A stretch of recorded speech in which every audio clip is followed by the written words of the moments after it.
Merajut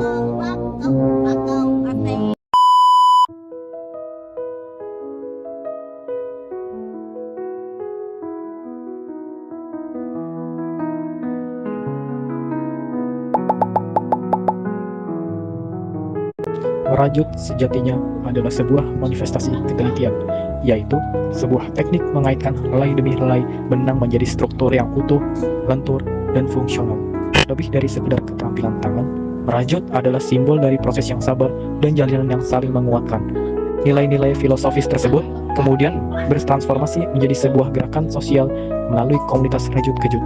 Sejak kehadirannya pada tahun 2014, komunitas kolektif ini telah konsisten memberikan kejutan visual di ruang publik melalui aksi yang booming. Dengan menghadirkan instalasi rajut pada fasilitas kota, rajut kejut tidak hanya mempercantik estetika, tetapi juga menyuarakan pesan kreativitas dan semangat kebersamaan bagi masyarakat luas.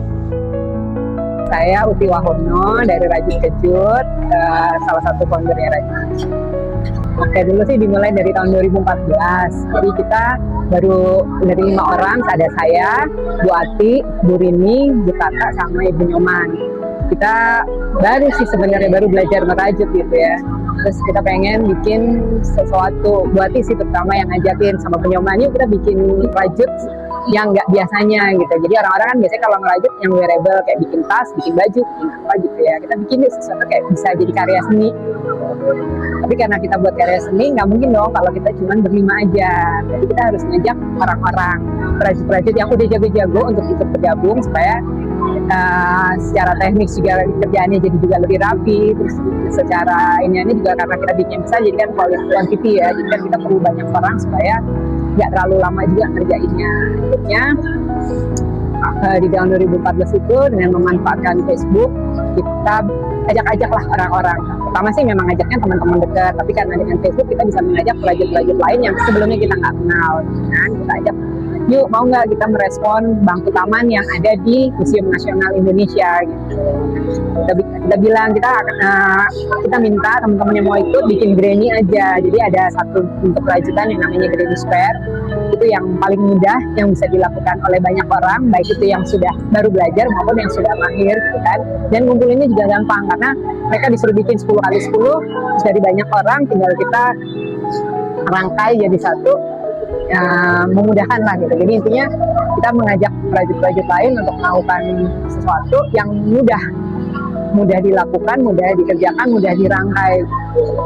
Di akhirnya terbentuklah di tahun 2014 itu kita merespon bangku taman yang ada di Istana Nasional, dan ternyata animonya banyak. Pesertanya lumayan lah, kita bisa ngumpulin 50 orang, gak cuma perajut tapi juga ada yang sulam. Jadi di rajutan itu di sela-sela bangku itu ada kita kasih pesan sosial, misalnya apa sih waktu itu ya, jangan kalau sudah pokoknya pesan-pesan lah ya ininya yang dirajut oleh para pesulap penyelam. Kita pengennya bahwa kita kenalin bahwa merajut tuh bukan pekerjaan domestik aja, tapi kita juga bisa menjadi sebuah media untuk media komunikasi, karena kita komunitas rajut kejut ini kan dibentuknya untuk merespon isu-isu sosial yang ada gitu. Jadi kita harus berani bersuara nih, lewat apa? Lewat artnya apa? Rajutan. Jadi memang kalau secara teknis rajut kejut, teknik rajutnya nggak sejago perajut-perajut yang biasanya gitu, karena kita kan memang tujuannya bukan jago-jagoan rajut, tapi kita mengumpulkan banyak orang untuk yuk dengan rajut kita bisa bersuara loh, menyuarakan suara kayak rajut kejut sendiri kan emang kita anggotanya itu lepas, jadi bukan yang ada ART segala macam gitu loh. Maksudnya kalau komunitas rajut yang lainnya rata-rata ada ART. Nah sebenarnya kita kan bukan orang yang mau seperti itu, kita kumpul karena kita punya interest yang sama, jadi nggak ada tuh iuran ART, nggak ada. Jadi kita semuanya komunikasi lewat WhatsApp group, jadi kita memanfaatkan apapun lewat WhatsApp group atau Instagram. Jadi kita jarang ketemuan, kecuali kalau kita mau bikin ada project.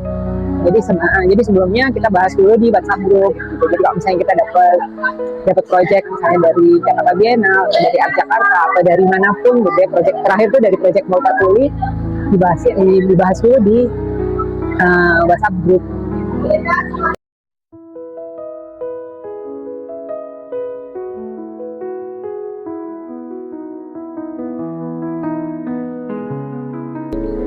Saya ikutan Rajut Kejut dari tahun 2014.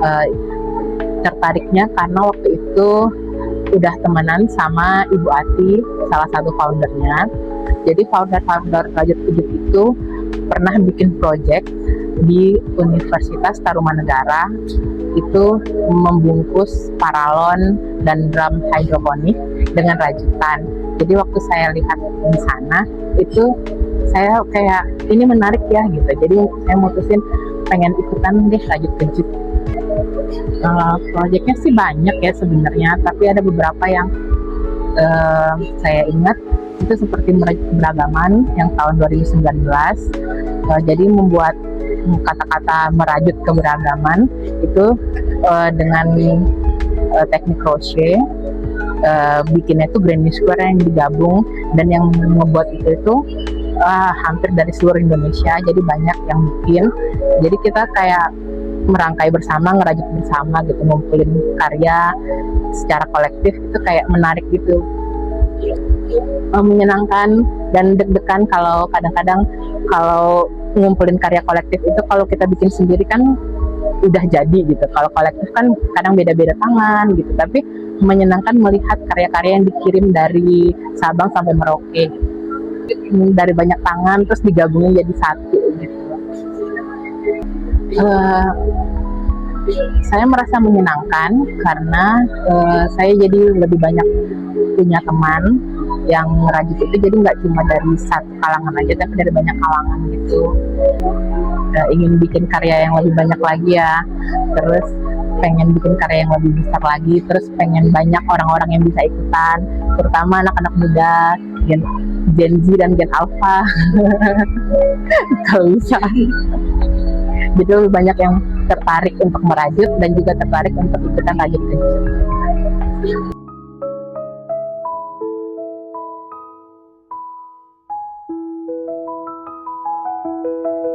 Nama saya Sari Wulandari. Saya anggota dari Rajut Kejut. Jadi suka merajut bareng-bareng sama Rajut Kejut. Ya kira-kira mulai 2015 lah. Iya. Ya sebenarnya saya, ketertarikan saya dengan merajut itu udah lama ya. Waktu zaman nenek saya, dia kan juga merajut, terus dia juga suka bikin baju gitu ya. Saya juga pernah dibikinin gitu sama nenek saya. Terus saya lihat kok bagus sekali ya. Aduh, andaikan saya bisa bikin seperti ini. Tapi kesempatan untuk belajar itu belum aja ada gitu. Mungkin kesempatan ada, tapi saya pas biasanya kalau SMP gitu kan suka ada keterampilan ya. Tapi saya keterampilannya ambil yang lain gitu. Saya nggak belajar menjahit atau merajut. Nah kebetulan di tahun 2015 itu teman-teman saya tuh pada bisa merajut gitu. Terus saya, wah iya ya, ini kayak nenek saya dulu ini bikin rajutan gitu. Nah dan uniknya teman-teman saya ini ngerajut bukan sekedar membuat benda produk yang bisa dipakai atau jadi dekorasi ruangan gitu, tapi rajutan ini dipakai untuk saya melihatnya sebagai apa ya, media untuk aktivasi sosial gitu. Jadi mereka membuat karya-karya rajutan itu untuk menyalurkan keresahan mereka atas isu-isu sosial yang ada di masyarakat gitu. Ya sebetulnya harapannya ya, kan ini pendirinya itu usianya udah mulai mereka umur 40-an, setelah 12 tahun kemudian kan udah 50-an ke atas gitu. Ritmenya juga sudah mulai ini ya, memang yang muda-muda juga ada, cuman akan harapannya nih ke depannya banyak perajut-perajut muda juga yang bisa bergabung di Rajut Kejut gitu.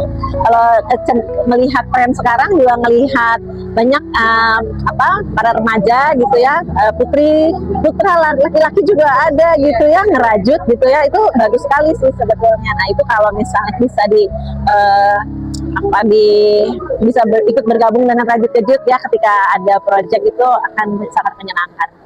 Iya, itu harapannya. Oke, terima kasih. Iya, sama-sama.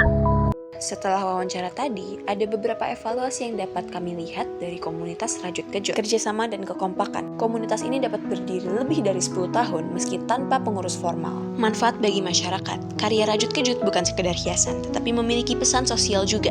Partisipasi anggota. Anggota memiliki loyalitas yang kuat sehingga seringkali kembali terlibat dalam proyek-proyek selanjutnya. Keberhasilan. Rajut Kejut seringkali melakukan yarn bombing di ruang publik serta berpartisipasi dan menyelenggarakan pameran seni. Perbaikan kegiatan ke depan, membuat lebih banyak karya lagi secara rutin dan dengan waktu yang lebih konsisten. Dari hasil wawancara tersebut, kami semakin memahami bahwa kegiatan di Rajut Kejut bukan hanya tentang merajut, tetapi juga tentang berbagi kepedulian dan kebersamaan.